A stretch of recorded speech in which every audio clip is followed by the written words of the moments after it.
Magandang hapon mga kaibigan. Ayan mga kaibigan. Ayan, nag-drive po tayo mga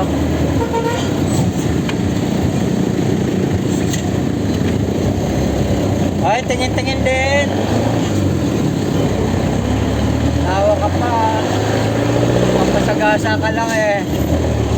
Tawa pa. Papakamatay na lang tatawa pa.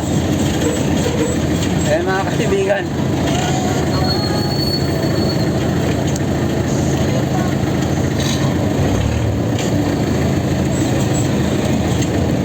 Ay nako mga kaibigan. Kaya iba mga tumatawid mga kaibigan hindi nakatingin sa karsada. Ayan. Gusto pakamatay. Hirapan ng damay. Walang pambayad yung mga jeepney driver. Ayan, kaya kayo magpapasagasa mga kaibigan. Huwag kayo magpasagasa sa jeepney driver. Doon kayo magpasagasa sa mga Fortuner. Ayan, para mayayaman yung mga yan. O, yan, tandaan nyo mga kaibigan. Huwag kayo magpasagasa sa mga jeep. Itong dala ko mga kaibigan, jeep lang po ito. Ayan, alam nyo na mga kaibigan ha. Huwag kayong magpapasagasa sa jeep.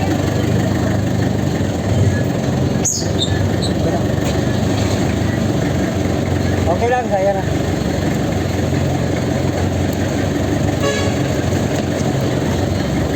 Mga kaibigan, dito kami mga kaibigan. Dito tayo sa bilahan ng Tracy Martires.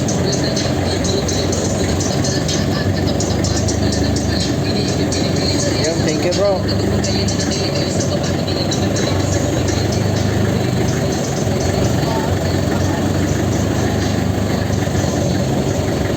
Yun o.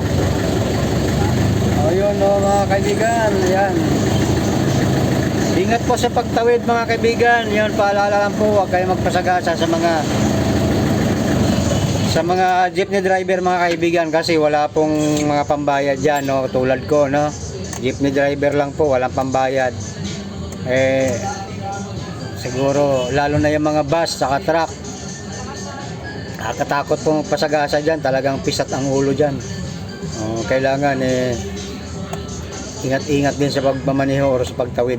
Yan, tingin kaliwat kanan bago tumawid.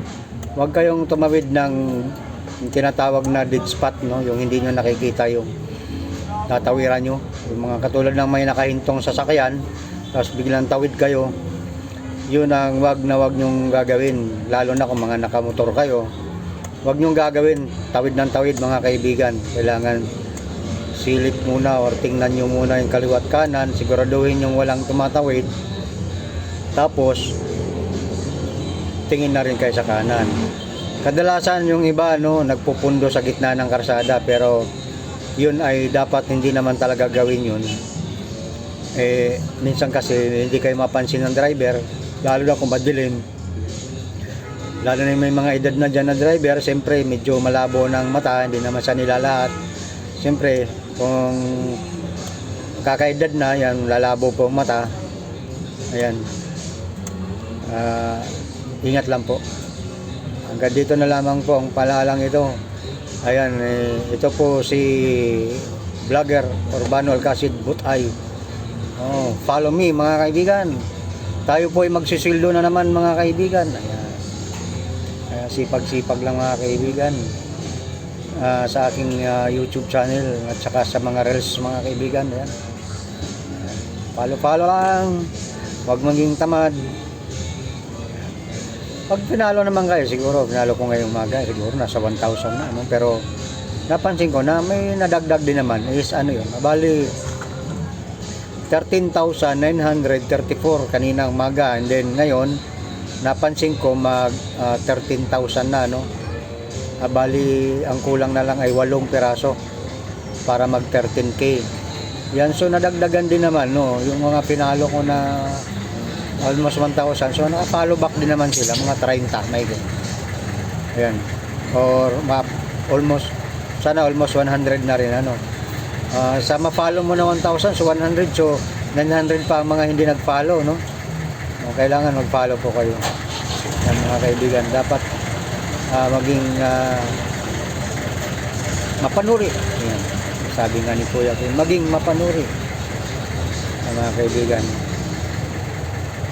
Sige, hanggang dito na lamang ang video ko, mga kaibigan. Tapusin yung video, mga kaibigan, para mag-count din po sa inyo, no? Yan. Magkaroon ng engagement. Kailangan po, mga kaibigan.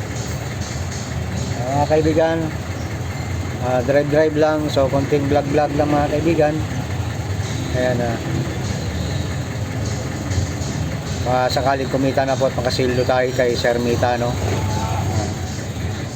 Kaya kahit maganda or pangit, mga kaibigan, so wag nyo namang isnabin ang video, mga kaibigan, dahil kailangan nyo rin po yung tinatawag na engagement, no?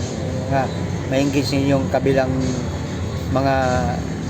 mga creator, no? Mga content creator, no? Maliliit o malalaki. So ay pagka nabilang kayo ni Sir Mita, ay magsusuldo na rin po kayo, mga kaibigan. Taga-sipag lang, mga kaibigan, pasukin yung mga group, tapos humingi po kayo ng tulong doon. Gagawin nyo, subscribe ka na subscribe, or follow na follow para ma-follow back po. Hanggang dito na lamang, mga kaibigan, ang video ko, mga kaibigan. Love you all. Sana all.